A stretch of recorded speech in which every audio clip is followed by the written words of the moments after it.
नमस्कार दोस्तों, मैं आपकी दोस्त कैंसर विशेषज्ञ डॉक्टर अर्घो बासु। और आज हम लोग आ गए हैं हमारा एक और नया दिलचस्प एपिसोड लेके, जो कि हमको लगता है आज हम एक बहुत सामान्य बहुत ही दिलचस्प बीमारी को लेके बात करेंगे। ये बीमारी भी नहीं है, एक लक्षण है जो कि काफी प्राणघाती हो सकता है।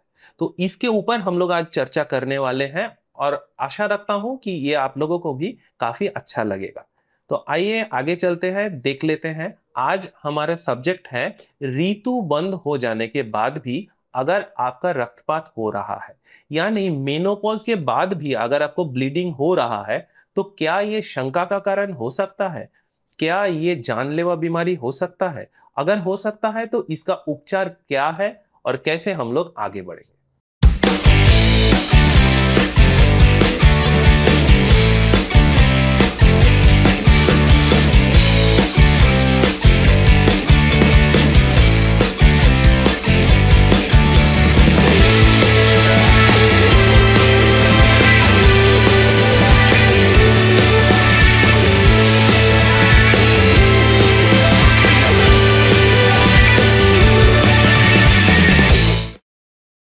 देखिए, एक लड़की का जिंदगी में जैसे रूटीन रेगुलरली माहवारी होता है, उसको छोड़ के भी कभी कभी ब्लीडिंग होता रहता है। ये कोई असामान्य बात नहीं है।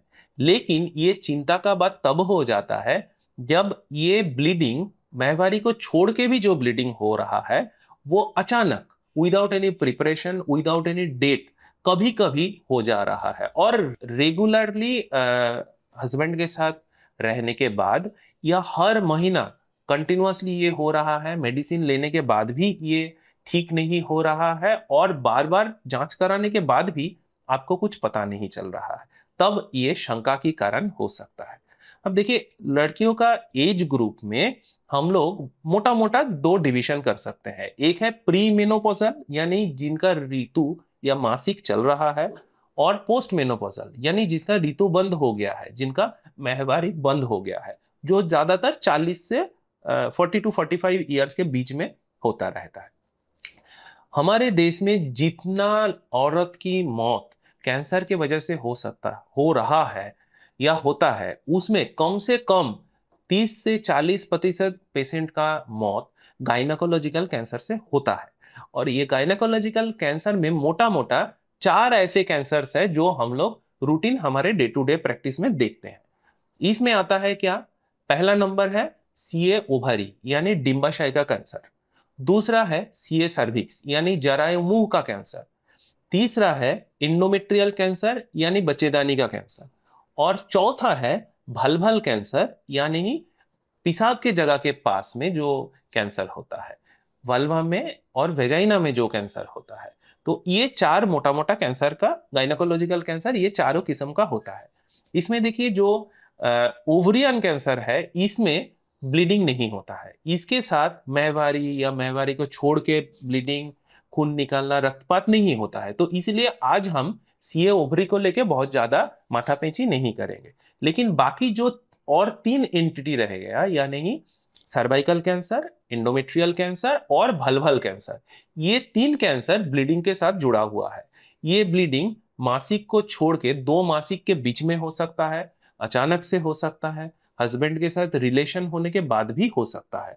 तो इसीलिए ये 3 कैंसर के ऊपर ज्यादातर हम लोग चर्चा करेंगे। पोस्ट मेनोपॉजल ब्लीडिंग सामान्य तरीके से कैंसर को ही निर्देश करता है। लेकिन सिर्फ कैंसर नहीं, टीबी, लंबे अवधि चलने वाले इन्फेक्शन से भी ये ब्लीडिंग हो सकता है।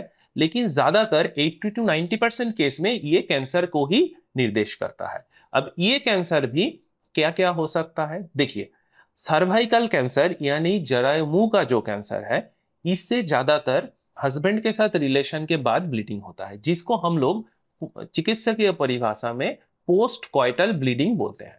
तो ये जो ब्लीडिंग है, ये ऋतुबंध से पहले भी हो सकता है, ऋतुबंध के बाद में भी हो सकता है। लेकिन अगर रेगुलर बेसिस में आपका ये पोस्ट कॉइटल ब्लीडिंग हो रहा है, तब ये चिंता का विषय है और आपको डॉक्टर साहब के साथ सलाह करने का जरूरत है।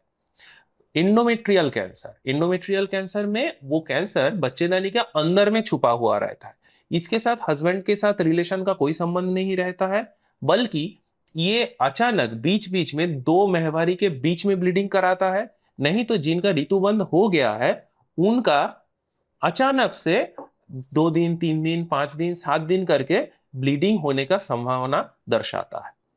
और जो वल्वल कैंसर है उसमें तो वल्वा यानी पेशाब के रास्ता के बाहर एक लंबे अवधि चलने वाली घाव दिखता ही है, जो कि ठीक होने वाला घाव नहीं है।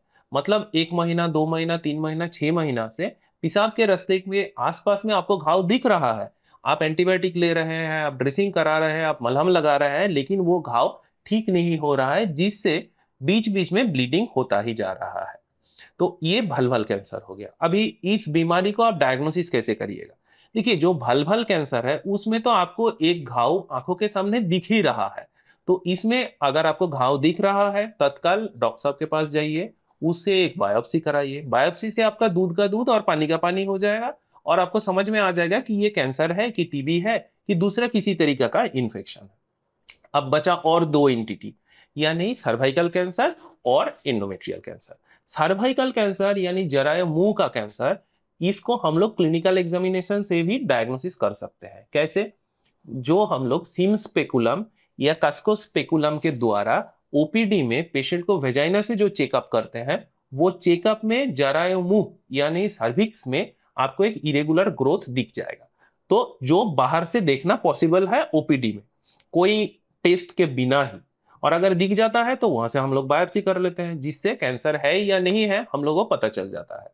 और इसके बाद भी हम लोग पेट का एक कंट्रास्ट इनहेंस सीटी स्कैन या फिर कंट्रास्ट इनहेंस्ड एमआरआई कराते हैं, जिससे पता चल जाता है कि ये कैंसर है भी या नहीं।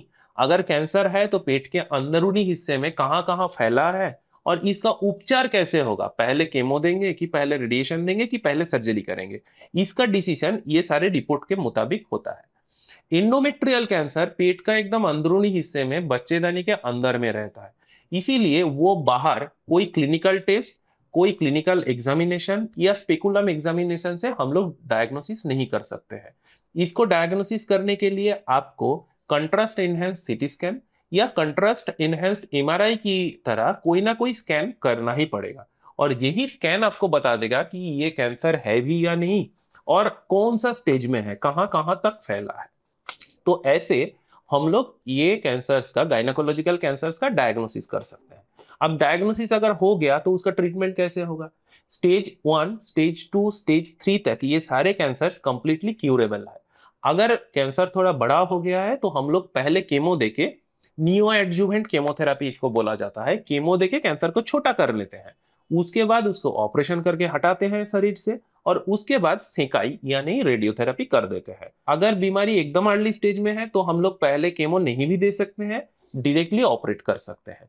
इसके लिए जो ऑपरेशन होता है, सर्वाइकल कैंसर और एंडोमेट्रियल कैंसर में हम लोग जो ऑपरेशन करते हैं उसको रेडिकल हिस्टेरेक्टमी बोला जाता है।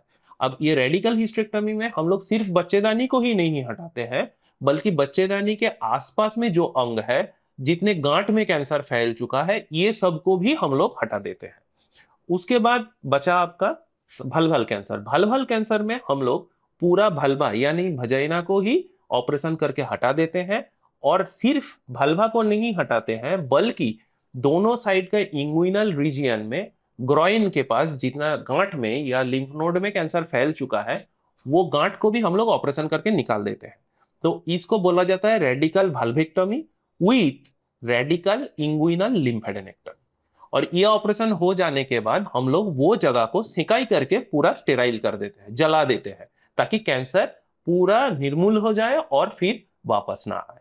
तो ऐसे ही गायनेकोलॉजिकल कैंसर्स का ट्रीटमेंट होता है। और gynaecological cancers are actually good cancers, क्योंकि अगर स्टेज 3 तक हम लोग इसका निर्धारण कर पाते हैं तो ये कंप्लीटली क्यूरेबल है, और ये कैंसर को हम लोग पूरी तरीके से हटा सकते हैं, पूरी तरीके से मिटा सकते हैं। लेकिन ये कब होगा? ये तभी हो पाएगा जब आपके पास वो सदिच्छा और वो उपचार अवेलेबल है। इसलिए अगर आपको ऐसे कोई सिम्टम दिख रहा है कि ऋतुबंध हो जाने के बाद भी ब्लीडिंग हो रहा है, टाइम वेस्ट मत कीजिए, बीमारी को दाब के मत रखिए, बीमारी को बढ़ावा मत दीजिए। तत्काल डॉक्टर के पास जाके सारे जांच कराइए, बायोप्सी कराइए, सही तरीके से सही इलाज, सही उपचार अपनाइए। और देखिए, सर्वाइकल कैंसर यानी जरायु मुंह का कैंसर एक ऐसी कैंसर है जो कि प्रिवेंटेबल है। बस जो कुछ हमारे हाथ में दो चार जो कैंसर है जिसको हम लोग वैक्सीन या टीकाकरण के जरिए रोकथाम कर सकते हैं, उसमें सर्वाइकल कैंसर एक है। सर्वाइकल कैंसर में गार्डासिल और सर्वरिक्स नाम का दो वैक्सीन है ह्यूमन पेपिलोमा वायरस के अगेंस्ट में, जो हम लोग इस्तेमाल करके बचपन में ही ये वैक्सीन देके हम लोग इन फ्यूचर सर्वाइकल कैंसर को होने से रोकथाम कर सकते हैं। ये टीकाएं बच्चों को, लड़कियों को पीरियड शुरू होने के पहले यानी मेनर्की शुरू होने से पहले से लेकर पहला सेक्सुअल एक्सपोजर होने से पहले ये दिया जाता है। अगर हम सेक्सुअल एक्सपोजर के पहले ही गार्डासिल या सर्वरिक्स देते हैं तो ये ऑलमोस्ट 100% आपको सर्वाइकल का कैंसर के अगेंस्ट में प्रोटेक्शन दे सकता है। इसीलिए इस एडवांटेज को हम लोग अगर सही तरीके से इस्तेमाल करेंगे तो हमारे देश का हर एक लड़की को इन फ्यूचर हम लोग सर्वाइकल कैंसर के हाथ से बचा सकते हैं।